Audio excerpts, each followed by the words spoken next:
Bem-vindos a mais uma de nossa série de debates sobre o livro de Mórmon. Meu nome é Paul Hoskinson e hoje tenho a companhia de amigos e colegas de profissão do Departamento de Escrituras Antigas da Universidade Brigham Young. À minha esquerda está Victor Ludow, em seguida Stan Johnson e na ponta temos Eric Huntsman. Bem-vindos. Fico feliz em tê-los aqui. Hoje debateremos 2º Nephi, capítulos 6, 7, 8 e 10. Estes capítulos, juntamente com o capítulo 9, são os registros mais longos e antigos de uma conferência geral. Jacó, irmão de Nephi, foi designado a falar nesses tópicos. O capítulo 9 é uma das mais longas e importantes explicações da expiação em escritos sagrados e merece um tratamento especial. Falaremos sobre o capítulo 9 na próxima sessão de debates. Vamos nos voltar para capítulo 7 de 2º Nephi e o lindo discurso proferido pelo irmão mais novo de Nephi.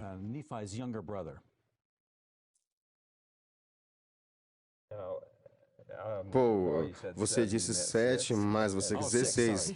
Oh, 6. Desculpe-me. Capítulo 6. Sempre preciso de ajuda, obrigado. Fico impressionado que mesmo com a confiança que Nephi tinha em Jacó, este ainda busca uma segunda testemunha. Realmente, acho que trata-se da lei das testemunhas aqui. E ele começou a proclamar, e se me permitem, eu gostaria de ler o versículo 4 e 5. E agora, eis que quero falar-vos sobre as coisas presentes e futuras. Ler-vos-ei, portanto, as palavras de Isaías. Posso interromper por um segundo? Acho importante ressaltar que ele não irá falar apenas do futuro. Ele falará a respeito de eventos atuais e como eles envolvem eventos futuros. Essas profecias devem ser aplicadas ao povo ou não significaria nada para eles. E veremos também que este tema foi-lhe designado. Lê-vos-ei, portanto, as palavras de Isaías. E estas são as palavras que meu irmão desejou que eu vos dissesse. E falo-vos para o vosso bem, a fim de que aprendais e glorifiqueis a Deus. Então este tema foi dado pelo profeta realmente. Sim, pelo irmão mais velho dele, Nephi. Bom, isso foi por volta de 40 anos após terem partido de Jerusalém. Sabemos que Jacó nasceu no deserto, então ele deve ter por volta de 30 anos, eu acho. O capítulo anterior nos relata que Nephi consagrou Jacó, assim como seu outro irmão José, como sacerdotes e mestres. E aqui podemos vê-lo ensinando com sua mordomia de sacerdote, e ele está ensinando verdades. E uma coisa é certa, eles têm autoridade, eles têm um chamado especial. E agora, versículo 5. As palavras que vou ler são as que Isaías disse a respeito da casa de Israel. Portanto, elas se aplicam a vós, pois sois da casa de Israel.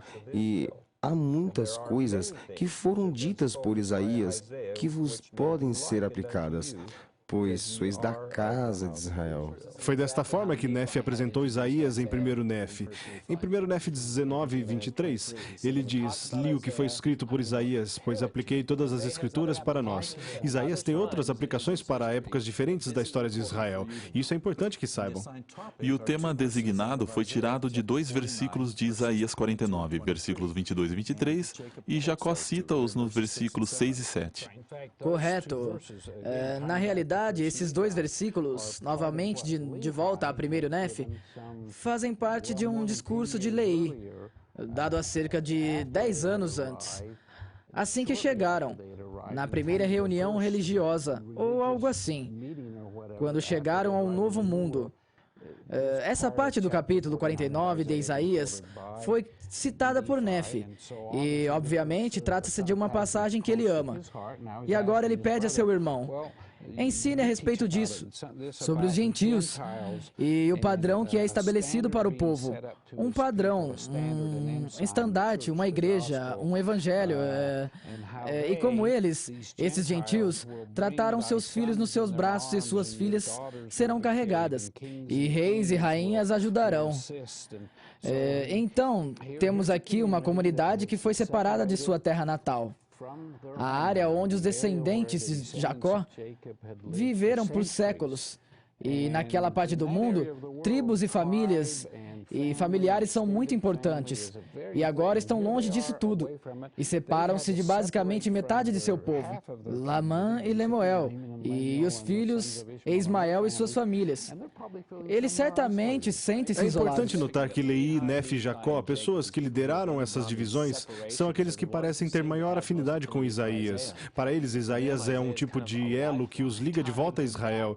Esse é o nosso povo. E Isaías nos diz como vamos ser reunidos novamente. E referindo-se a um tempo futuro e uma série de eventos onde os gentios e as demais nações que fazem parte deste mundo, todos esses outros povos, de alguma forma ajudarão a trazer-nos de volta às nossas terras, ao nosso povo. E então, ele dirá algumas dessas palavras, particularmente em relação aos judeus, aqueles que eles deixaram para trás e que eles viriam do Reino do Sul. Deixe-me ver se consigo resumir um pouco aqui. Esses versículos de Isaías falam a respeito da coligação do povo eleito de Deus nos últimos dias. Com a ajuda dos gentios. Sim, com a ajuda dos gentios. E agora Jacó irá explicar como tudo se encaixa e o que irá acontecer. E como isso se aplica ao povo que eles deixaram, como se aplica ao seu povo ali mesmo no mundo, etc. E até mesmo como os gentios estão ligados aos convênios e ao evangelho e tudo mais. Para mim, parece que algumas das palavras, como você mencionou, Victor, meu padrão, Nefe diz que a verdadeira vinha ou o verdadeiro rebanho. Bom, trata-se da verdadeira igreja. O que estamos falando é sobre a igreja verdadeira. E se você passar destas palavras, vai notar que quando falamos do padrão, ou algo assim, é sobre o evangelho, a igreja verdadeira. Claro que uma das coisas que possibilitou a Jacó explicar e aplicar essas profecias especificamente para seu povo e permitiu que santos dos últimos dias as aplicasse, foi seu conhecimento do Salvador. Isso não é tudo a não ser que você encontre a profecia original. Vejamos o versículo 9. Quando ele fala sobre como o povo será coligado, em especial aqueles que estão em Jerusalém.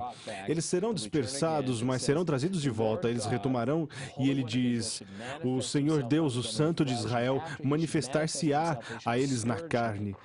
E depois de ter se manifestado, eles os açoitarão e crucificarão, segundo as palavras que o anjo me disse. Ele recebeu esta revelação de um anjo, e há registros de que o restante dos israelitas não tem. Zenos e Zenoque que falaram deste assunto, que o santo seria, o que ele faria para coligar esse povo. E aqui Jacó está começando com essa profecia de Isaías e a explicar o que acontecerá entre os seus dias, os dias de Jacó, e a época quando deixaram Jerusalém. E o cumprimento da profecia de Isaías. Ele vai o situar em alguns dos eventos que acontecem neste intervalo. Então, como você disse, no versículo 9, ele fala sobre a vinda do Salvador e o que acontecerá entre a época deles e a época da restauração. É a rejeição do Salvador do versículo 10 e mais sobre a dispersão do versículo 11. E mais dispersão. E os gentios aparecem no versículo 12. E trata-se de Isaías falando e assim por diante. E então você chega ao versículo 18, que trata do último período do cumprimento das profecias de Isaías. Então, há um breve resumo da história dos dias de Leí até o cumprimento das profecias de Isaías.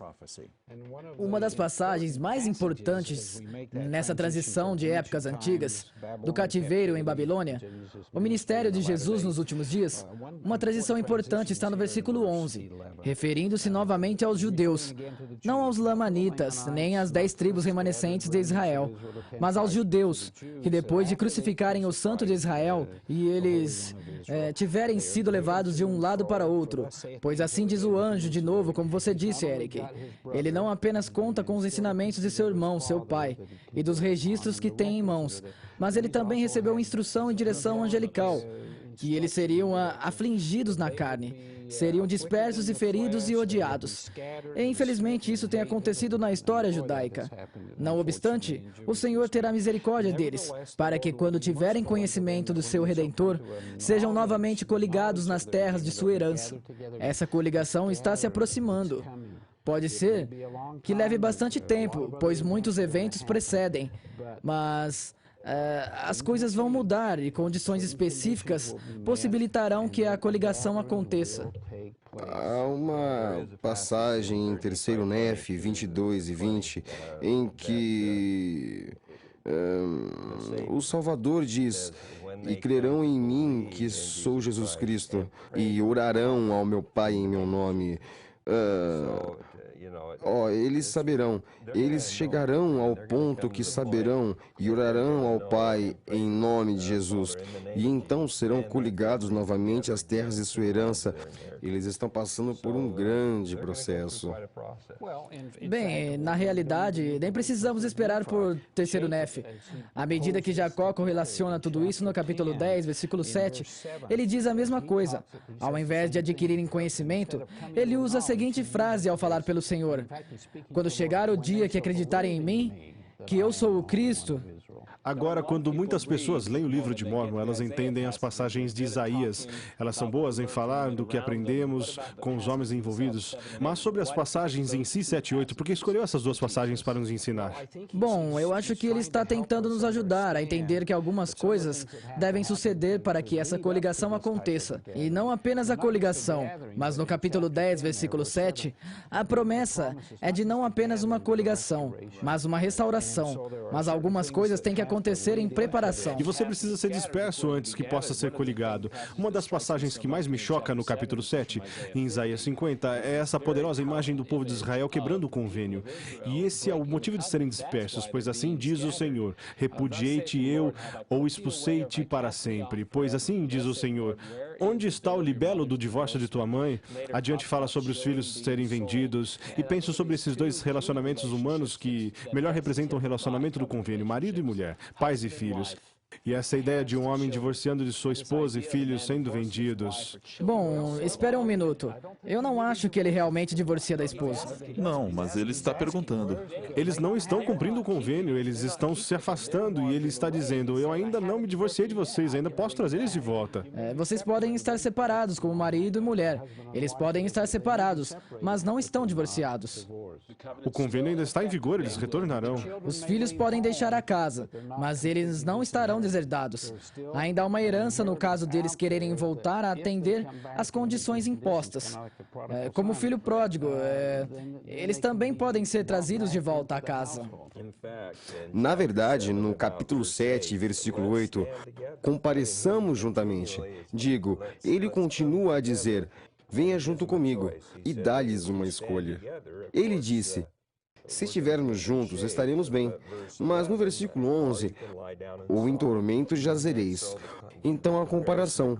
O contraste aqui me traz a memória de que Elder Maxwell disse. Eu vou parafrasear, mas ele disse: veja, na vida você escolhe a viver como Cristo, ou você escolhe sofrer como Ele. E eu pensei, essa é a escolha muito bem colocada dessa forma.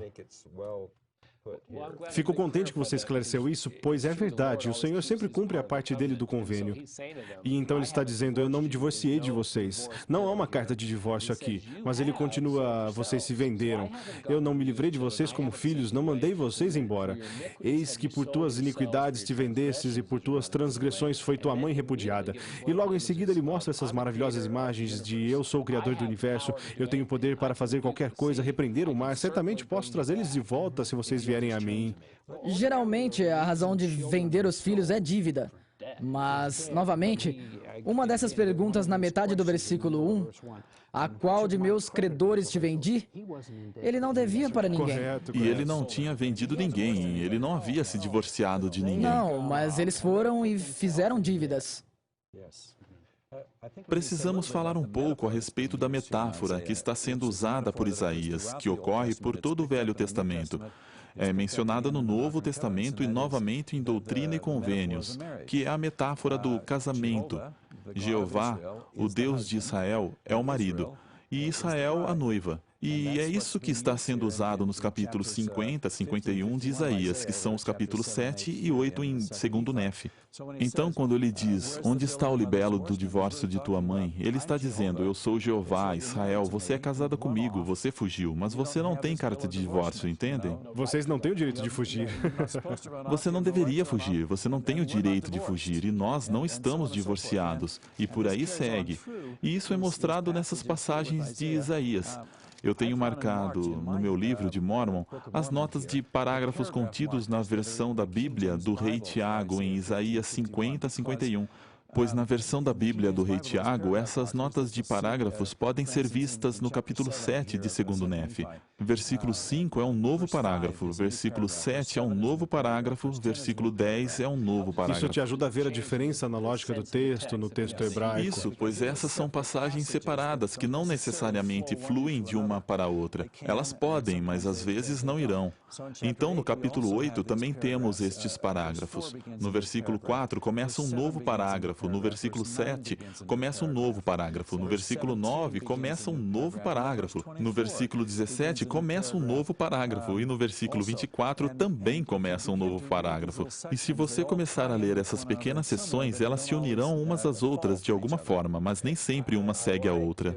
Gosto também, no capítulo 8, a figurativa conversa entre o Senhor e os justos.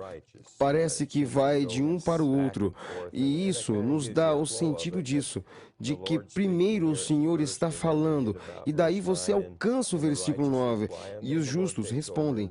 O Senhor retorna no versículo 12, e assim mantém quase um tipo de conversa. E aqui temos também Israel que fugiu de seu marido, Jeová, e Jeová a quer de volta. Começando no capítulo 8, versículo 9, há outros lugares que fazem menção a isso, mas eu acho...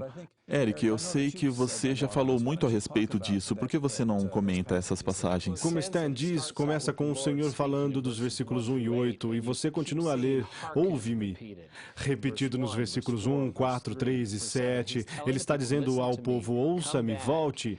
E então, como Stan disse, trata-se de uma conversa. Versículo 9. A esposa e os filhos deveriam dizer assim, mas nem sempre fazem. Dizer, desperta, veste-te de força ao braço do Senhor. Você disse que poderia me salvar. Mas quem que deve despertar agora? Não é o Senhor, é? Ao braço do Senhor. Isso. Vamos despertar para que possamos tirar proveito do braço do Senhor. Correto.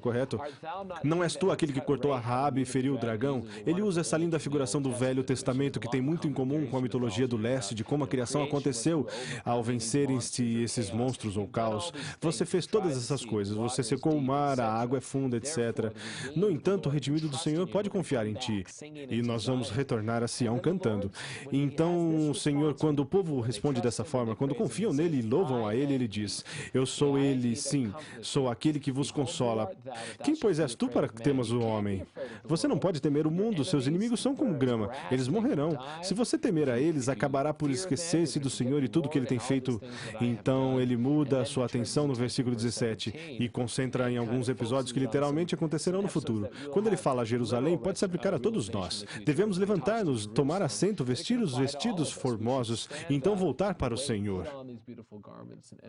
Vamos para o final do capítulo 8, os dois últimos versículos, 24 e 25, que foram tirados de Isaías 52, 1, 2. E talvez eu deva brevemente dizer que em texto hebraico não existem quebras ou marcas de capítulos ou versículos, e esses dois versículos formam um parágrafo separado e imediatamente sucedem o parágrafo anterior do capítulo 51. Quando lemos essa parte em Rei Tiago, parece que é um novo capítulo, mas aqui eles seguem naturalmente do que os precede.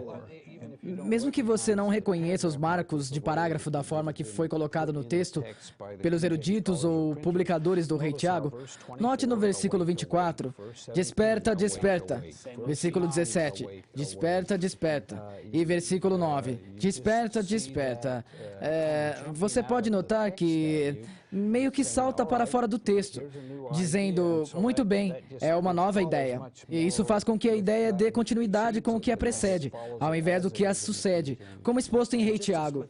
E assim como no Sermão Maior, onde o capítulo 6 e o capítulo 10 marcam o fim do sermão, neste caso, o primeiro versículo da passagem de Isaías, citado em 7:1, e os dois últimos versículos, em 8, 24 e 25, marcam o fim do discurso de Isaías neste aqui. Pois aqui no versículo 24, eu vou ler os versículos 24 e 25 e comentar a respeito. Desperta, desperta. O que é? Acorde de sua soneca espiritual, casa de Israel, minha esposa. O que você está fazendo? Veste-te da tua fortaleza. Você tem sido fraca por todos estes anos. Sião e Jerusalém são metáforas, claro, para a casa de Israel e para a noiva que é casada com o noivo, Jeová. Veste-te dos teus vestidos formosos, ó Jerusalém, cidade santa. Não use mais trapos, vista-te de tua força espiritual. E isso está destacado na seção 113, como uma das perguntas. Vista-se do sacerdócio e receba novamente o poder de Deus.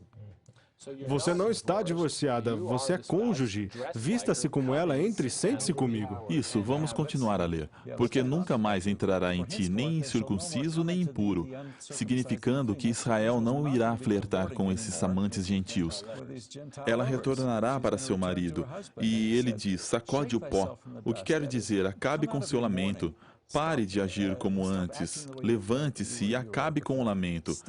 Erga-se, basicamente dizendo, volte para casa e tome um banho. Vista estes belos vestidos que tenho guardado para você por todos estes anos. E sente-se comigo uma vez mais como marido e mulher, ó Jerusalém. E você faz isso ao soltar as cadeias de teu pescoço, ó cativa filha de Sião. Quando você se arrepender, eu te aceitarei de volta. Agora, a fim de direcionar para o próximo debate, mas sem dizer muito a respeito, a pergunta é, como o Senhor aceitará sua esposa de volta se esta fugiu e prostituiu-se? E a resposta está no capítulo 9, a expiação. Mas como falaremos disso no próximo debate, vamos ao fim do Sermão de Jacó, capítulo 10. Este é o dia seguinte ao fim do sermão, e descobrimos em 9, versículo 54. E ele vai voltar e explicar mais sobre o que está acontecendo em Isaías, as profecias, os últimos dias. Lembre-se de que no capítulo 9 ele fala a respeito da expiação e de como esta funciona. Ao começarmos o capítulo 10, ele nos diz, de forma bem direta, quem é o Salvador. No versículo 3 ele diz, portanto, como vos disse, é necessário que Cristo... Pois na noite passada o anjo me informou que esse seria seu nome. Venha aos judeus. E é a partir deste ponto que temos em nossas edições atuais do livro de Mórmon, Cristo como um nome e título preferido para o Salvador. Até este ponto, Leí, Nefe e Jacó usam termos do Velho Testamento. Santo de Israel, Redentor, Salvador. Eles ainda foram mais amorosos do que o Velho Testamento ao usarem o termo Messias. Mas agora temos essa experiência ao ler, estudar e receber a revelação deste anjo. Jacó tem um conhecimento diferente de quem será esse Messias. Não se trata exatamente deste modelo de rei do Velho Testamento, mas sim aquela expectativa do Salvador no Novo Testamento, do Cristo que virá, eles a conecta diretamente. Qual a diferença entre os conceitos de Messias do Velho Testamento e Cristo do Novo Testamento? Cristo é crucificado e ele diz, venha aos judeus, eles o crucificarão, pois assim deseja nosso Deus. E descobrimos que Jesus é aquele que executará a expiação e trará esse povo de volta. E muitos dos temas que ele usa no capítulo 6, sobre a história entre a época deles e os últimos dias, quando Israel será coligada, são mencionados novamente nestes versículos. Mas há algo novo e diferente aqui no capítulo 10, versículo 16. E Stan, eu sei que você falou sobre isso anteriormente. Deixe-me ler. Portanto, quem lutar contra Sião, seja judeu ou gentil, escravo ou livre, homem ou mulher, perecerá. Pois estes são os que constituem a prostituta de toda a terra, porque os que não estão comigo estão contra mim, diz nosso Deus. Em nossa terminologia moderna, podemos dizer que quem lutar contra Sião, membro ou não membro, e para mim, ser membro não nos salvará, pessoal. Acho essa declaração muito profunda. É melhor tomarmos cuidado. E quero dizer que o presidente Benson disse certa vez, muitos que estão fora do convênio têm um véu temporário entre eles e a plenitude da verdade por um propósito sábio, e eles aceitarão no momento devido. E ele estava citando outra pessoa que não me recordo, mas disse em uma conferência. Então, para mim, aqueles que lutam contra Sião, sejam dentro ou fora, estão em perigo. E o oposto também é verdade. Eu acredito, e penso que todos acreditamos, que há muitos fora do convênio que estão com o Senhor e fazendo o melhor que podem, e acredito que não são a prostituta de toda a terra. Correto. E no versículo 18 ele dirá, isso é o que Isaías quis dizer em especial. Abrandarei o coração dos gentios para que sejam como um pai para eles. Portanto, os gentios serão abençoados e contados com os da casa de Israel. E então ele somará tudo no final, nos versículos 23 e 24. Isso é ótimo, pois diz, essas são boas notícias no sentido do Evangelho. Animai-vos, eu adoro esta expressão, animai-vos e lembrai-vos que sois livres.